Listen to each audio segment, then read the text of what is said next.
we all have moments of self-doubt.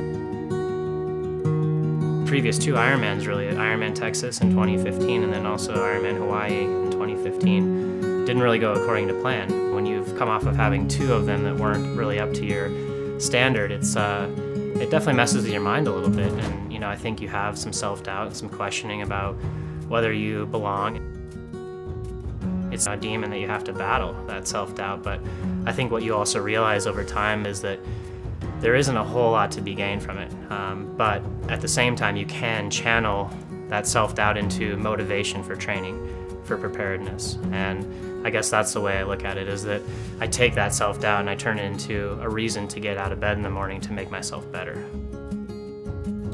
I think if you can do that, you find yourself towing the line, looking back and saying, I woke up and I gave 100% each day, and that's all I can really do.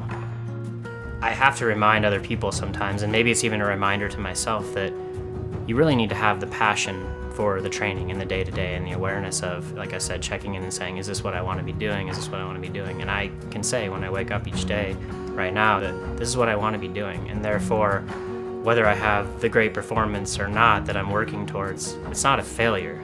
All those days are not meaningless, they were rich and full and meaningful. I think he keeps a perspective that, this is what I really want to be doing, and I really enjoy it, and I love the lifestyle, and I when I'm ready to race, I'm going to be there, and it's going to be a start, and I'm going to be racing. And at the same time, I really have a full life. I'm really interested in a lot of different things. I'm interested in art, and I'm interested in family, of course. I do think about things like, man, this lifestyle is also, it can be one-dimensional in a lot of senses, which is why I think I gravitate towards things like the art, and whatever else, because it reminds me of things that I'm interested in outside of triathlon, and it provides some balance, I think, and some perspective. It was one of those times when you get off the plane straight away and this is going to be good. I went down there with a conservative sort of race plan, I feel like, of being in the top 3 to 5, getting my Kona ticket, more or less secured. And in the end, I won the race, and, that was the automatic qualification. So it really got that #1 goal of getting to Hawaii. I think about how I prepared for South Africa as opposed to Kona last year or even Ironman Texas was having Kelsey on board to really support me. She was still working last year, and we were kind of living in different places, and she was helpful as much as she could be close to the races, but this year it was a true dedicated team effort where she was there every single day, helping with my nutrition, helping on bike rides and runs, and she was there for me at every moment and helping sort of manage the business side of things too. So I think that took a lot off my plate as far as stress goes.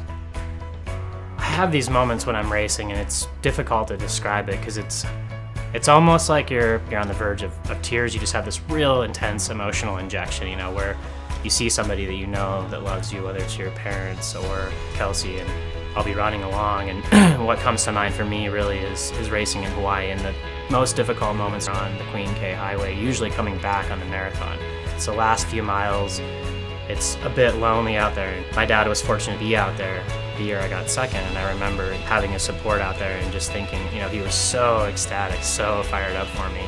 And I'm sure he was nervous, I know he is when he watches, but I think he knew that I was in that special place and that I was more or less in control, and that I was on the verge of having, one of the best performances of my life. And that's what comes to mind for me is seeing him out there, and that, like I said, that sort of, it's difficult to put it in words, but that sort of emotional pang where that person's so invested and they love you so much and they care so much, and they're just rooting for you from the very depths of their soul, really. And it lifts you up, it gets you going. It makes you remember that you're not just out there racing for yourself, you're also racing for all the people that have invested and supported you and made this dream a possibility.